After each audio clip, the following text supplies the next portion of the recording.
Salut!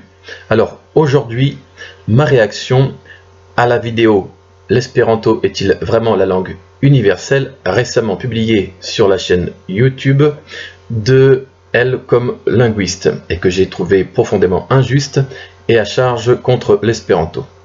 Donc dans cette vidéo, je vais vous lire les 2 pages que j'ai rédigées et qui constituent un contre-argumentaire à ce qu'elles ont pu avancer dans leur vidéo. Donc je commence. Donc déjà, l'introduction de la vidéo commence par 2 questions, ou plutôt 2 questionnements. Elles disent: on va se demander si l'espéranto est vraiment la langue universelle, et déjà si l'espéranto est une langue tout court. Alors moi, quand je lis ça, je me dis que c'est clairement une provocation. Ensuite, on peut dénoter qu'il y a 2 absurdités exprimées. La première, avancer que l'espéranto se définirait comme la langue universelle alors que Zamenhof, son créateur, la définissait comme langue internationale, lingua internatia. La deuxième, est-ce que l'espéranto est une langue tout court? Bien sûr que l'espéranto est une langue. Une langue, d'après le Larousse en ligne, c'est un système de signes vocaux, éventuellement graphiques, propre à une communauté d'individus qui l'utilisent pour s'exprimer et communiquer entre eux. C'est ce que fait l'espéranto. Et c'est ce qu'est l'espéranto. Ensuite, l'une des intervenantes parle d'espéranto comme projet qui était, donc au passé, intéressant. Est-ce qu'on doit comprendre qu'il ne l'est plus, comme l'avancent beaucoup de réfractaires ou opposants à l'espéranto? J'ai ma petite idée sur la question. D'après moi, la langue espéranto est toujours intéressante, sans doute plus intéressante que jamais. Bref, ensuite, petit point positif, tout de même souligné par les linguistes en question. Elles disent que les universités du Brésil, Pologne, Hongrie, Bulgarie et Roumanie ainsi que Slovaquie dispensent des cours en espéranto. C'est bien de le dire. Mais elles auraient pu également ajouter que la Chine, le Japon ou encore la Corée dispensent également des cours d'espéranto. Mais le problème, c'est que le dire, ça nuirait à leur démonstration. Ensuite, qualifier une langue de naturelle ou de construite, ça reste malgré tout une langue. Je veux dire, la remise en question du statut de langue concernant l'espéranto, c'est une réflexion complètement absurde. Une langue, c'est avant tout un moyen de communication, et l'espéranto, c'est ce genre d'outil. Ensuite, n'oublions pas que le français est issu du latin vulgaire, et qu'il constitue, au même titre que l'espéranto, une construction composée d'apports divers tels que l'anglais, l'allemand ou encore l'arabe. Donc l'un dans l'autre, que ce soit le français par exemple ou l'espéranto, on a affaire à des constructions. Simplement, le français est beaucoup plus vieux. Bref, et la différence entre une langue naturelle et construite, c'est que, la différence entre l'espéranto et une langue naturelle réside uniquement dans le fait que l'espéranto a été élaboré dans un but précis, au contraire des autres langues qui ont vu leur structure évoluer au gré d'influences diverses. L'un a un objectif intrinsèquement lié, et les autres existent simplement en tant que tels. Ce ne sont pas les mêmes plans d'existence, si je puis dire. Bref, donc on poursuit. Donc oui, j'ajoute que tenter de distinguer une langue dite naturelle d'une langue construite est dès le départ une démarche biaisée, car le rapport au temps est disproportionné. La langue espéranto n'a que 130 ans. On ne peut pas la comparer au début du français, par exemple. Le français a plusieurs centaines d'années. Comment on peut le comparer à l'espéranto? C'est vraiment absurde. Je suis à peu près sûr que le français au départ, c'était pas terrible. Ensuite, il y a aussi autre chose que j'ai dénoté dans la vidéo. C'est lorsque, à un moment donné, l'une des deux linguistes dit, grosso modo, que elle peut avancer que l'espéranto n'est pas une langue, car non naturelle, parce que ses professeurs lui auraient dit. Donc je trouve ça un peu vaseux. Après, il y a eu une faute grossière de la part de l'intervenante d'origine italienne qui a confondu subjonctif avec subjonctif avec conditionnel. C'est j'y suis. Je trouve que quand on se réclame linguiste de métier, faire une faute aussi grosse, même si on est d'origine italienne, je trouve que c'est un peu fort de café, comme on dit. Bref, donc je poursuis, j'essaie de faire au plus vite. Alors, il y a un point hyper révoltant que j'ai noté, c'est qu'une des deux linguistes a dit, grosso modo, donc oui, elle a dit que qu'il y ait des locuteurs espérantistes natifs, donc les fameux Denaskai Esperantistoi, ça posait des problèmes d'ordre éthique. Donc en quoi enseigner une langue à valeur propédeutique, c'est-à-dire qui facilite l'apprentissage d'autres choses, donc ici les langues, pourrait poser des problèmes. C'est au contraire un vrai plus dans un monde ouvert, tel que le nôtre, et puis cela ne constitue nullement un quelconque conditionnement ou un frein pour s'ouvrir à d'autres cultures et à d'autres langues. Donc en quoi le fait d'avoir des espérantistes natifs pose des problèmes d'ordre éthique? C'est un argument bidon. Bref, donc ensuite, autre chose, elle compare l'espéranto à un pidgin. Donc à une sorte de pidgin. Et bien moi je trouve que c'est le réduire à peu de choses, car l'espéranto n'est pas la simplification d'une langue, mais bien une langue à part entière, constituée de racines, certes indo-européennes, mais ça reste une langue entière. Ensuite, alors, il est également à rappeler que l'espéranto n'a pas pour vocation, comme elles le sous-entendent, de subir des mutations comme grammaticales comme les langues naturelles en subissent. Parce que l'ensemble des règles de grammaire de l'espéranto sont fixées dans le Fundamento de Esperanto, donc fondement de l'espéranto. Ça veut dire qu'on peut enrichir l'espéranto avec de nouveaux mots, mais toujours en s'appuyant sur les fondamentaux. Donc on ne peut pas dire que l'espéranto évoluera comme les langues naturelles. En tout cas, moi, c'est ce que j'en ai retenu de ce que j'ai pu étudier de l'espéranto. Alors, on est sur la dernière page, hein, j'essaie vraiment de faire au plus vite. Alors, à un moment donné, les deux intervenantes, les linguistes, donc, reconnaissent et rappellent que l'espéranto est officiellement reconnu par certaines institutions comme l'UNESCO. Bon, c'est bien de le dire, mais elles le disent à demi-mot, sans vraiment en donner du crédit. Et c'est vrai que l'UNESCO, pour être plus précis, a reconnu le caractère officiel de l'espéranto à travers 2 résolutions. En d'autres termes, cet organisme a reconnu à 2 reprises que l'espéranto, de par ses qualités intrinsèques, son adoption et son efficacité, allait dans le sens des objectifs et idéaux de l'UNESCO. Alors ensuite, en avançant dans la vidéo, les 2 intervenantes finissent par reconnaître avec une pointe d'idée, il faut quand même le dire, eh bien que l'espéranto est une langue. Alors pourquoi en amont avoir sous-entendu qu'elle ne l'était potentiellement pas, pour dire ensuite, bon, en fin de compte, elle l'est. Bon, allez, c'est une langue un peu particulière. Bah ouais, ok, ça marche. Allez, disons que c'est une langue. Donc, voilà. Bref, je continue. Alors ensuite, il y a une question qui est posée, qui est complètement sans fondement. C'est l'espéranto est-il pour autant la langue universelle? Personne n'a jamais sous-entendu ça. Personne n'a jamais dit que l'espéranto est la langue universelle, mais qu'elle constitue, de par ses qualités, son rayonnement et ses idéaux, une langue dont on peut dire qu'elle a une essence universelle.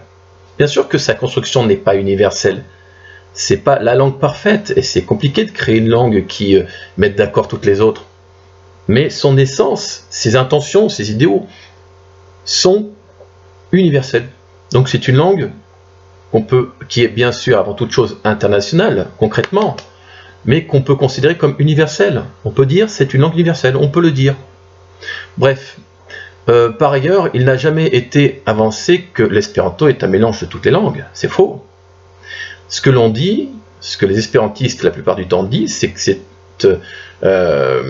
une langue donc qui a, comment dire ça, qui a un mélange d'un certain nombre de langues indo-européennes, mais qui, ajoutée à une construction grammaticale très simple, eh bien, se rapproche de langues telles que le chinois, puisque le chinois, grammaticalement, c'est très simple.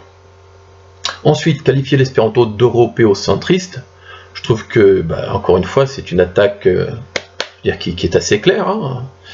Eh bien, traiter l'espéranto d'européocentriste, eh bien, c'est tout ignorer des idéaux qui sont à la base de cette langue. C'est pas du tout le caractère ni l'intention de l'espéranto. Ensuite, quand on voit que l'espéranto est adopté sans aucune contrainte par des populations non européennes, par exemple asiatiques, où est-ce qu'il y a de l'européocentrisme? Si on veut parler de l'anglais, par exemple, là, on peut dire, oui, l'anglais a une démarche purement états-unienne, j'ai envie de dire.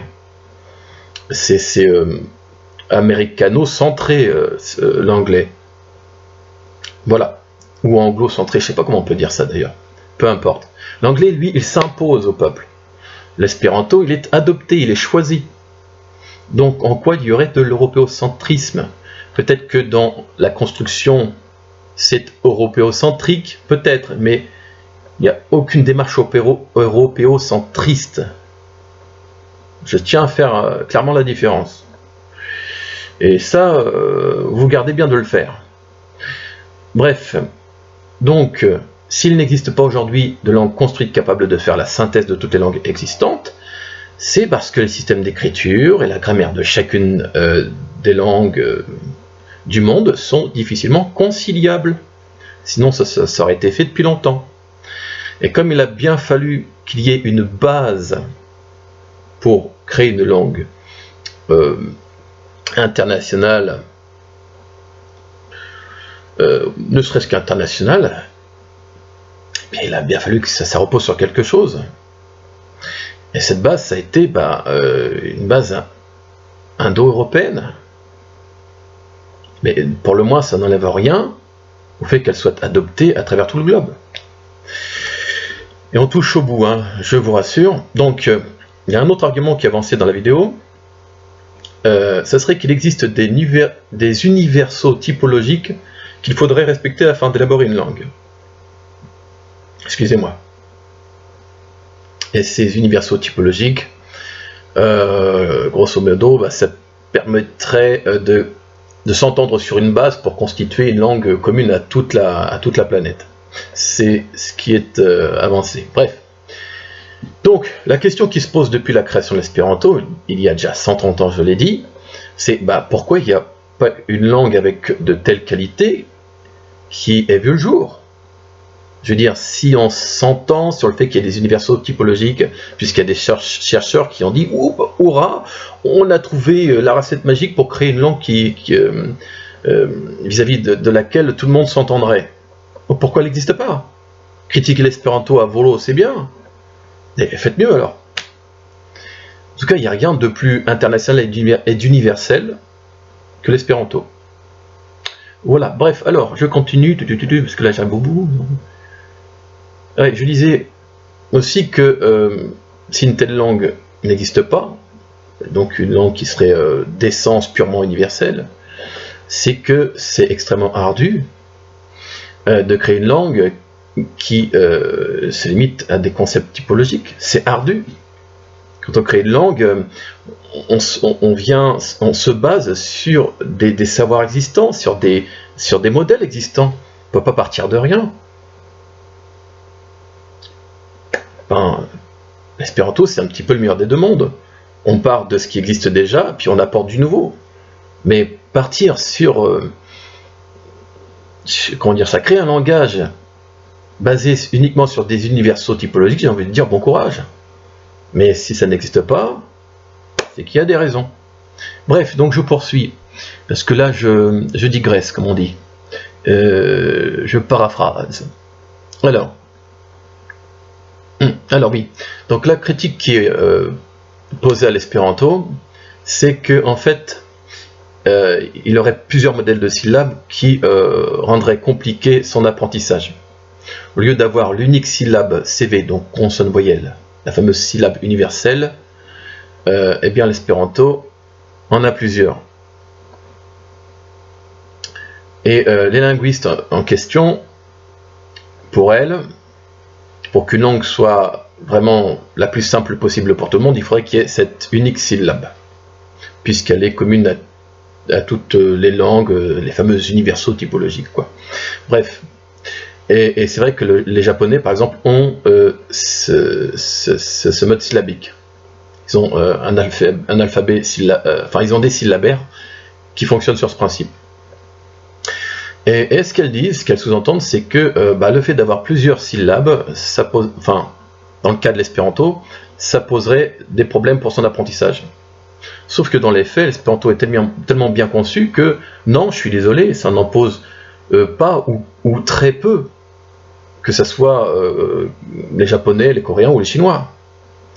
Et j'en veux, par exemple, qu'on enseigne l'espéranto comme branche officielle dans une dizaine d'universités au Japon ou encore en Chine, et qu'il existe même un journal télévisé chinois en espéranto. On n'a pas l'équivalent en France. Et pourtant, en France, on ne voit pas ça. Donc si c'était aussi compliqué, pourquoi est-ce qu'un pays tel que la Chine, qui a une construction, de langue qui est vraiment très différente de la nôtre, pourquoi est-ce qu'il s'en empare de cette manière, je veux dire, avec plus de conviction, plus de motivation que nous-mêmes, Français, quoi. Faut se poser la question à un moment donné. Bref, je poursuis.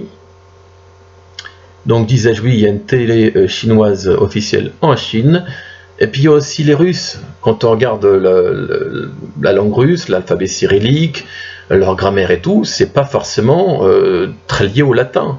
Il y a quand même comment dire ça, il y a quelques similarités, mais c'est pas du tout la même chose.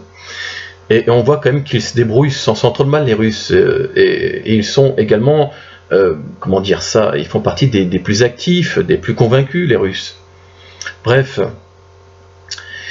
Et pourquoi d'ailleurs, au final, des langues aussi éloignées des langues latines, des peuples dont les langues sont aussi éloignées que les langues latines,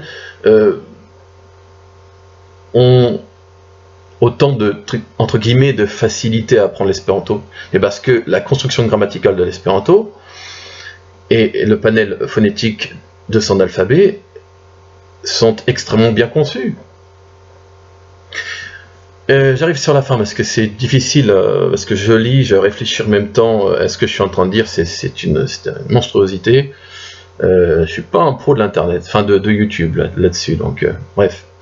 Donc ensuite, oui, c'est les derniers points que j'avancerai. Donc quand on voit que Ludwig Leiser-Zamenhof, le créateur de l'espéranto, est reconnu comme Dieu par le mouvement religieux japonais Homoto, on peut commencer à qualifier l'espéranto d'universel, il me semble, ne serait-ce que par la reconnaissance qu'il reçoit, si ce ne sont des preuves d'amour par ailleurs.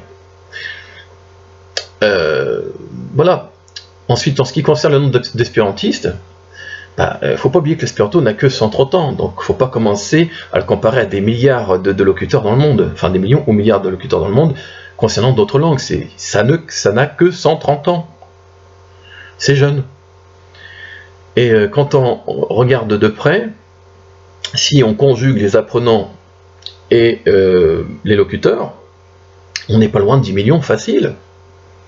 Voilà. Donc après, ceux qui pratiquent réellement la langue, oui, sont beaucoup moins. C'est seulement quelques millions. Mais au bout de 130 ans, je trouve que c'est une sacrée réussite quand on regarde d'où ça part, quoi. C'est une langue construite. Avoir autant de locuteurs à travers le monde, je veux dire, ça relève presque du miracle. Bref. Et moi, ce qui m'a vraiment, enfin, ce que j'ai trouvé tout à fait désarçonnant à la fin, c'est leur conclusion. Donc d'après elle, l'espéranto n'est pas une langue universelle et peut parler au niveau mondial. Alors, admettons, allez, on enlève le fait qu'elle aurait des qualités de langue universelle, admettons. Mais où vous sortez qu'elle peut parler au niveau mondial? Vous vivez très très loin des réalités espérantistes. Hein. Bref, et au final, qu'est-ce qu'on a? Elles réduisent l'espéranto à un sujet de recherche. Donc, c'est utile pour la recherche, mais bon, pas plus que ça. Hein. Voilà un petit peu la conclusion. Est-ce que je trouve encore plus... comment dire ça, ce que je trouve un peu minable sur la fin, c'est le fait d'interpeller Linguistique en réclamant qu'ils relaient leurs vidéos. Ah, Linguistique, t'as vu, on est des linguistes tous les deux, relaie-nous, vas-y, on se donne un coup de pouce, t'as vu, entre linguistes, etc., etc. Bref, c'est purement opportuniste. Donc voilà, moi, ce que je retiens en final, c'est que, pour moi, on a eu affaire à des nanas qui ont été piochées dans des concepts linguistiques dont elles disent que c'est leur métier, pour au final taper sur l'espéranto, et puis en profiter pour essayer de poursuivre, de construire leur image. Voilà. C'est tout ce que je peux dire là-dessus. Donc, ça fait 21 minutes, je suis vraiment désolé, c'est hyper long. Et je conclurai en disant que moi, je n'ai de compte à rendre à personne, mais strictement à personne. Je veux dire, il n'y a pas de... il n'y a pas d'entreprise à laquelle je sois lié aujourd'hui, il n'y a pas de famille à qui je dois faire rendre des comptes, pardon, j'ai pas non plus d'amis à qui je dois rendre des comptes, personne. Voilà. Et j'ai pas non plus de réputation à défendre, j'ai pas de carrière à mener, financièrement, j'ai aucun intérêt. Donc en fait, moi je suis là et je m'exprime avec une totale liberté. Alors après que les gens viennent derrière et puis me disent « Oh lui, comment dire ça, il abîme l'image de l'espéranto, il nous fait une mauvaise pub. Nous, dans le monde espéranto, on est tous gentils.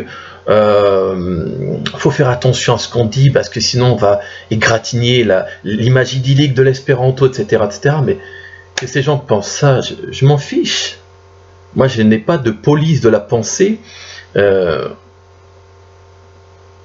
n'ai pas de police de la pensée qui doivent me dire ce que j'ai à dire ou pas. Voilà. Et autre point, je veux dire, si un des espérantistes en particulier, sur un réseau social, n'avait pas fait de délation, c'est-à-dire s'il n'avait pas affiché aux yeux de tous, mais comment dire ça, les commentaires que je vais laisser sur la vidéo en question, que je critique, j'en serais pas là. À un moment donné, si on me cherche, on me trouve.